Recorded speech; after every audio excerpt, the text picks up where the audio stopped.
Setiap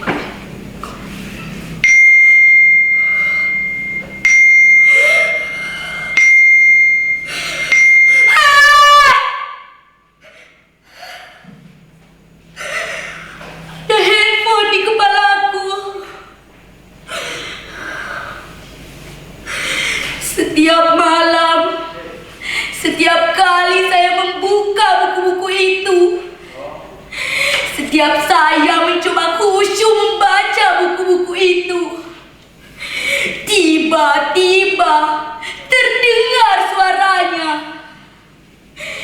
Ini terjadi sejak ayah memberlakukan peraturan baru di rumah ini, melarang handphone di malam hari. Dan saya harus menyerahkan benda pujaan itu pada ayahku.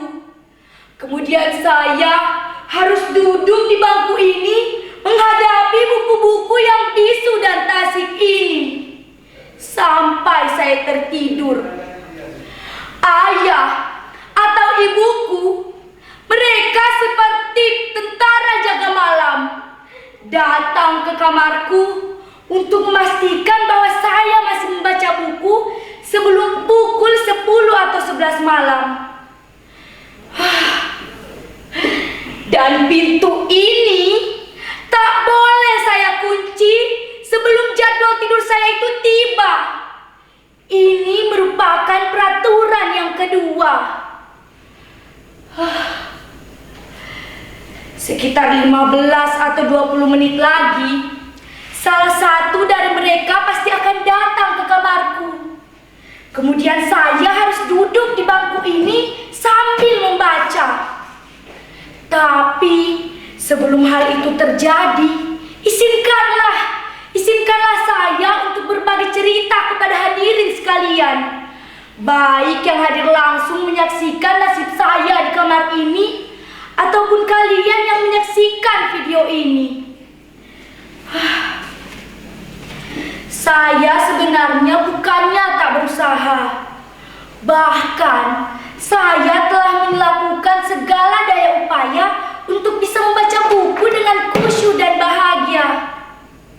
Bahkan saya telah mempelajari nasihat-nasihat, pepatah, pantun, yel-yel penyemangat belajar, bahkan kritik tajam para pakar mengenai bahaya kecanduan handphone.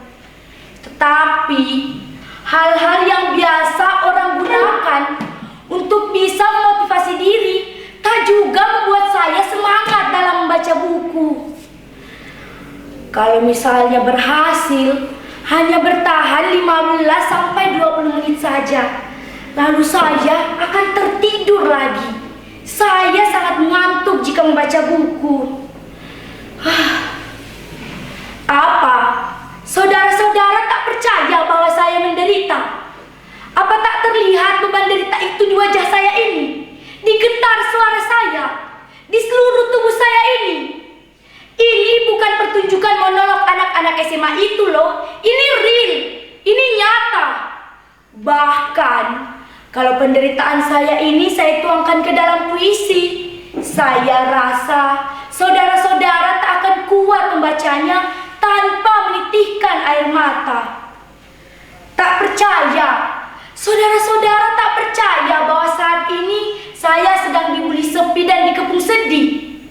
Sekarang saya bertanya, siapakah di antara hadirin yang mau dan mampu berpisah dengan apa yang telah menjadi diri hadirin sendiri tanpa merasa teraniaya rasa hampa? Tidak ada kan yang mampu? Begitu juga dengan saya. Sebuah handphone bukan lagi sekedar benda biasa. Bayangkan saja, ia telah menemani kita dari kita kecil dulu. Pagi, siang, sore, bahkan malam, handphone kita lah yang setia menemani kita saat orang-orang terdekat kita tak bisa menemani kita yang masih kecil dan tak bernilai guna ini.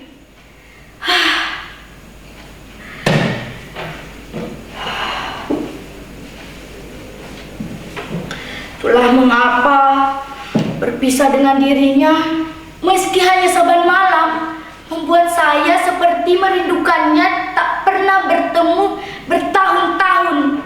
Saya merasa sangat kesepian tanpa dia, walaupun hanya satu malam.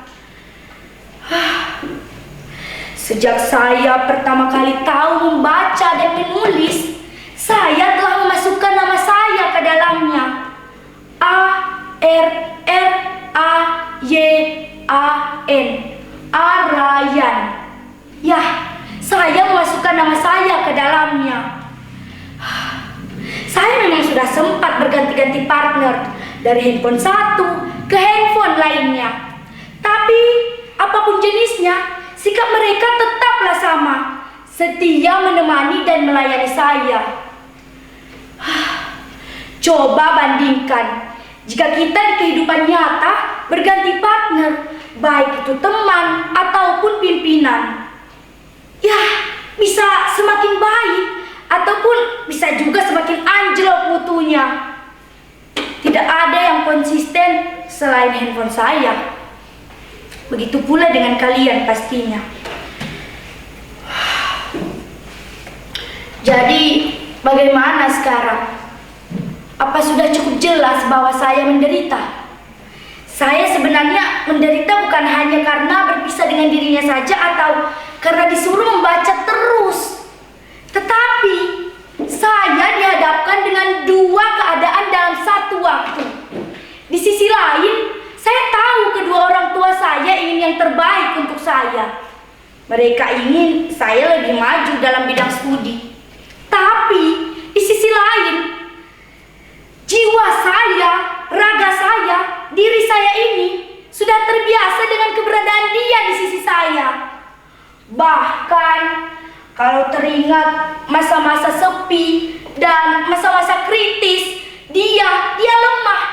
Saya teringat saya suka mengambil cepat cas, kemudian saya mencari colokan dan saya mengisi dayanya, energinya agar dia bisa tetap menemani saya.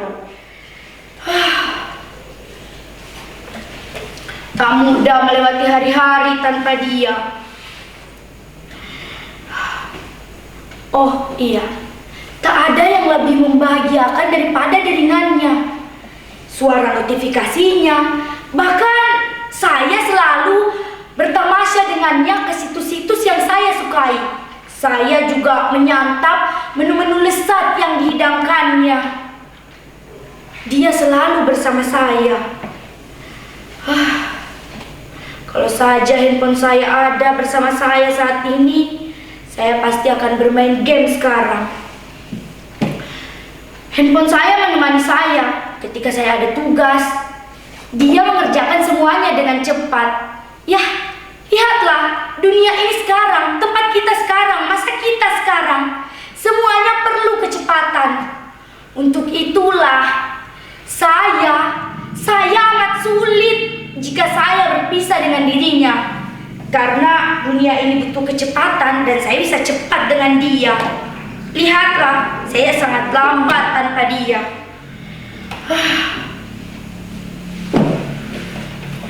Seharusnya orang tua saya tidak melakukan hal ini kepada saya. Ya, saya tahu sebenarnya semuanya bisa saja saya lakukan.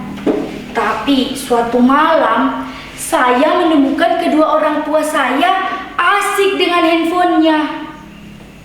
Ya, saya merasa dihianati. Mulai saat itu, pikiran saya selalu merasa saya tidak bisa jauh dengan dirinya. Bahkan sekarang dia ada di dalam kepala saya. Dia menjadi detak jantung saya dan juga denyutan nadi saya.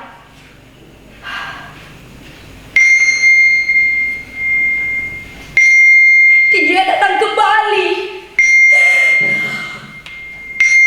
Jangan terlalu dalam. Jangan terlalu dalam mencintainya. Atau kalian akan menderita seperti saya.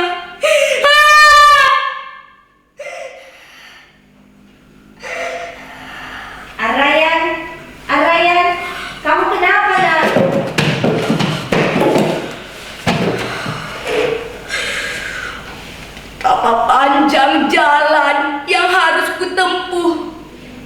Tetapi saya yakin hal ini bisa saya lakukan untuk menemukan kelahiran saya